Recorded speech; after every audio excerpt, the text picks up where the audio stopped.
Hello, everybody. Josh DeGeorge here with my presentation for my comparison of two leaders. So the leaders that I chose for this project were former President George W. Bush and former President Barack Obama. So one of the things that I found when I was doing my research for this was that there was a lot of information out there about Bush's personality and a lot of information about Obama's rhetorical skill. Not a whole lot of information about Bush's rhetorical skill, and not a whole lot of information about Obama's personality. One other thing that I kind of came across that I noticed myself, and this is subject to opinion, of course, but was that there is a lot of material that's either one end of the spectrum or not. There's nothing. It's very hard to find something objective, as it tends to be that somebody that's writing about somebody in this position, such as a former president, either liked them or didn't like them. So it's hard to find objective material, for a topic like this. So that being said, dive into my paper a little bit here and talk about some of the key points that I tried to point out. So I started with background for each of the presidents. I started out with Bush, and kind of touched a little bit on his upbringing in Texas, his experience in public school, and a little bit of the information about his time in college and Harvard, and then I went into his political career, his early political careers a little bit, and touched a little bit as well on his involvement in his father's presidential runs. So I'll go into that here in a minute. I did a little bit of the same with former President Obama. I touched on his upbringing a little bit, his time in high school and middle school and things like that. And then I also went into his time in law school, and then his time before he ran for Senate as a law professor and practicing lawyer in Chicago. So I'll start a little bit with President Bush. Bush was born in 1946 in New Haven, Connecticut. But as he points out himself, and as others have often remarked, he is very much a product of the state of Texas. He was born in Connecticut, but raised very much in Texas. Attended public school, and is even quoted as saying himself that while his father was mild-mannered and avoided confrontation, that he has the brashness and directiveness of a typical Texan. So that it was one trait that I pointed out that would play, I thought, a pretty substantial role in his political career, as Bush was never really well known for his public speaking ability. He was often criticized and mocked for making up phrases and making up words to fit a narrative that he was crafting. Bush went on to attend Phillips Academy, and after that Yale University. He wasn't a great student. As I quoted in my paper, he was a lackluster student in prep school and college, but he was also conspicuous for his social skills and popularity. So a little bit of personal opinion, I like to remember Bush as the guy that you would like to enjoy hanging out with, or perhaps the guy that you would have a beer with. Bush was very sociable. His personality became one of the trademarks of his presidency and after his presidency as well. So moving on a little bit, after graduating from Yale, Bush went on to receive an MBA from Harvard, spent 2 years in the Texas Air National Guard, and then worked on the campaigns of two Senate candidates, as well as his father's unsuccessful Senate run in 1970, and the Republican presidential nomination in 1980. Bush didn't jump into the world of politics until about 1978 when he decided to run for Congress. Ultimately lost that race, but he learned a valuable lesson that would serve him well in the future, because he didn't do well with conservatives on the right. Bush spent a while after that as an oil man running an oil company. Didn't have a whole lot of success in that area, especially when oil took a downturn, but he was able to sell that company for a couple $1 million. After that, he was approached to put together an investment team to buy the baseball team, the Texas Rangers. And that's what kind of catapulted him into the public spotlight a little bit and made him essentially the preemptive frontrunner as a Republican candidate before he even considered running. So one of Bush's biggest strengths was his ability to raise money. So with those resources and his leadership, as well as his role as kind of the face of the organization, the Texas Rangers prospered under his leadership. When his father lost re-election in 1992 was when Bush really kind of jumped into the political arena. He ran for governor of Texas. His abilities to attract donors and organize a team around him easily won him the Republican primary, and then he would eventually go on to win the governorship as well. In his first term as governor, he successfully enacted all 4 of his signature measures and went on to win his second term with a record 69% of the vote. He did have a habit of reaching across the aisle and gaining support from largely Democratic groups such as women and minority voters. And his successes as governor would set him up as the preemptive favorite in his later run for president in the year 2000. So moving on now, a little bit about the background of President Obama. He was born in Honolulu, Hawaii on August 4th in 1961. In 1967, Obama and his mother went to live in Jakarta, Indonesia with his stepfather, and from 1967 to 1971, he attended public and parochial schools in Indonesia.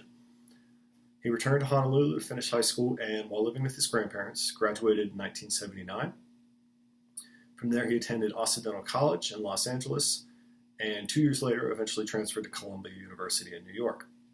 He earned his degree there in political science and international relations in 1983, and then stayed in New York until 1985. He moved to Chicago, where he took on the later criticized role, mainly from the other side of the aisle, of community organizer. That was something that came up, especially during his presidential run, as him being inexperienced for the position. It was something that came up on both sides, both Republican and Democrat. So eventually, he entered into Harvard Law School. And Obama would go on to become the first African American to serve as president of the Harvard Law Review. And after graduating with his law degree, he moved back to Chicago to practice civil rights law, and he taught constitutional law at the University of Chicago Law School. So Obama's entrance into the political arena started in 1996 when he ran unopposed for the 13th District of the Illinois Senate. He won easily with more than 80% of the vote, and he would go on to win again in 1998, winning a 4-year term with just under 90% of the vote this time. And then again in 2002, he ran unopposed again and, of course, easily won that election as well. During his time in the Senate, he focused a lot of his efforts on similar legislation that he would focus on while he was president as well. He focused on reforming the state welfare system and tax relief for low-income families, as well as labor interests. After the Democrats won a majority in 2003 in the Illinois Senate, he focused a lot of his efforts on improving health care for children and then standardizing health care access statewide. Again, issues that would mirror a lot of what he ran on as a presidential candidate and then enacted as president. So in 2004, Obama won the Democratic Party nomination for Senate, and just a few years later, he would make his first presidential run in the beginning of 2007. So I touched a lot on the background because I feel it's important to understand where a person was educated or how they were educated, how they were raised, because I believe a lot of that plays a role on their visions as leaders and the way that they actually lead and communicate with people. So start with Bush. As president, I believe that Bush had more of a decisive instinct than Obama did. So that's the first contrast that I made with that. Even as governor, he relied heavily on his staff and aides. And one of the quotes I came up with in my research, that's also in my paper, was that a study of his Texas schedule found that when he was delivered a lengthy report on a tragedy in which a number of Texas A&M students were killed in a bonfire, he read neither the report nor its executive summary and left it to his aides to highlight a few paragraphs of its conclusions. So one of the big traits of President Bush was that he preferred to act intuitively. And even in his own words, said that, "I just think it's instinctive. I'm not a textbook player, I'm a gut player." And I think a lot of that was portrayed in the way that he communicated, especially with the press and in the speeches that he gave. They were definitely not as eloquent as President Obama's was. His rhetorical skill was not on the same level. But he had a different way of approaching things with people. He preferred a faster pace. He preferred simple answers, simple directives, straight to the point conversations. So I think that Bush was probably half right in his statement. He said that president's role was to force decisions and to make sure it's in everybody's mind where he's headed. So I think he was half right in that. I think he's on the right track as far as make sure everybody's mind is in the same place as to where we're headed. Because as a leader in his position, it's important for him to communicate a clear vision and direction of the organization. In this case, the country. I disagree with him when he says, though, that it's the president's role to force decision. I think that plays a counterproductive role and isn't going to lead to the results that you want. And I think part of the end result of that is what I'll talk about here in a minute, which ends up in a lack of preparation or a lack of review of the consequences of those actions. So, as an example, in the aftermath of the 9/11 terrorist attacks, Bush often exhibited impatience in leading his administration and the military to develop and implement the U.S. response. So during the planning stages for the Afghanistan war, then National Security Advisor Condoleezza Rice expressed to the president the difficulties in establishing bases, getting equipment in place, and coordinating with foreign governments. Bush responded by saying that was unacceptable, and he would later comment on his impatience and National Security Advisor Rice's role, saying that sometimes that's the way I am. I'm just fiery. On the other hand, Rice's job is to bear the brunt of some of that fire so that it takes the edge off a little bit. So, again, this goes back to his instinctive leadership style and his directness as a president. So as I mentioned before, there's a positive side and there's a downside to this. In an environment like government that is typically slow to accomplish things or is known for taking their time with legislation, for a number of reasons, a bias of action can be a welcome change. So a president or a leader that is impulsive or likes to move quickly or at a fast pace, in an environment like that can be a good thing. On the other hand, impulsiveness can lead to what I talked about earlier, which is premature decisions or failure to fully examine the consequences of those decisions. So, in contrast to Bush's desire to act quickly, though, and make gut decisions, Obama was a little bit of the opposite. He would often implement a more nuanced approach, a very thought out and structural approach to his decision making. So one of President Obama's more widely recognized strengths was his ability to speak. His rhetorical skill was very, very good. His ability to give a speech has been perhaps the most notable hallmark of his presidential campaign when he was a candidate and his administration when he was president of the United States. Part of what drew people to him as a presidential candidate was his ability to use his talent for rhetoric to inspire and energize people. That rhetoric was challenged, though, by people on both sides of the aisle, Republican and Democrat. And a lot of the challenges stemmed around the fact that he's a good speaker, but that speaking is only as good as the ability to act on it afterwards and follow up on it. One of the things that Hillary Clinton criticized him for when she was running against him in 2007 was speeches versus solutions, and that was a big thing that came up all the time. Another common criticism of his speeches is that they were often vague.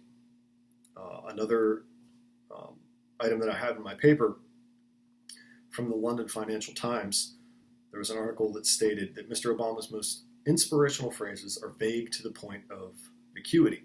So essentially that Obama would like to speak to like-minded crowds, and he spoke about like-minded issues. And one thing that article pointed out is that it's a leader's and great speaker's job to challenge their audiences. And what was pointed out in that was that because Obama spoke to very like-minded crowds about very like-minded issues, he didn't necessarily challenge anybody to think about what he was saying, and a lot of it was just widely accepted without any thought. And that can be said for both sides as well.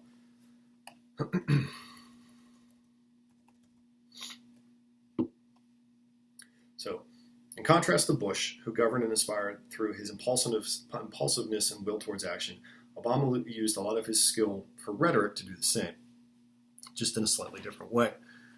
Inspirational speech is a large part of any leader's job, especially a president's.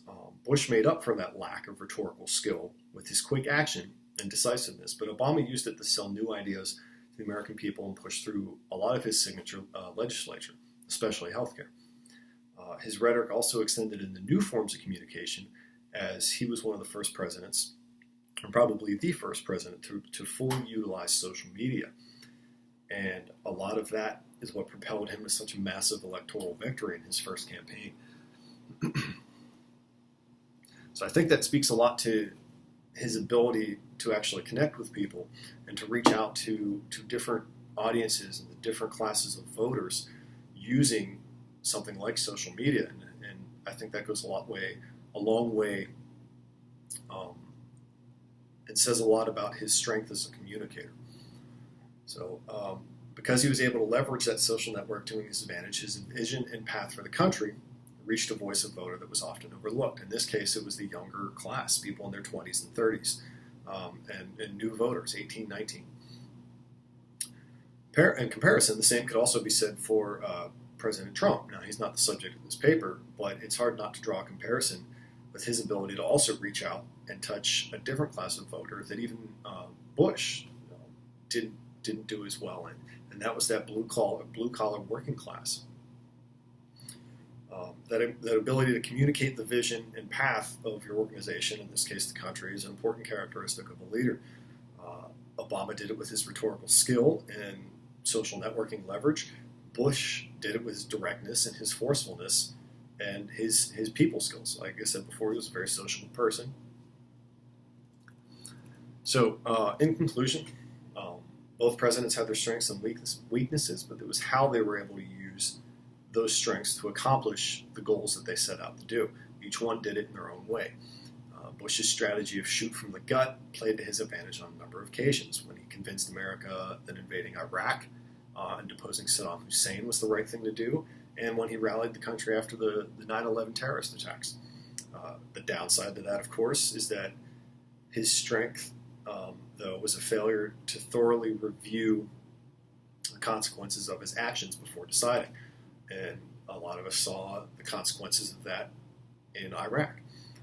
Obama's skill towards rhetoric and vocal inspiration propelled him to massive electoral victories in both of his campaigns, 2008 and 2012, and it gave a voice to the younger generation of voters. It's widely argued that Obama was successful in completely changing the direction and role of America in the world as well. Now, the consequences of that, of course, on the other side is that being such a skilled communicator, though, is that if your words are not backed up with action, then that's all they are, words. And that was one of his biggest criticisms. So that's my presentation on the compare and contrast of Obama and Bush. Hope you enjoyed it. Thank you very much.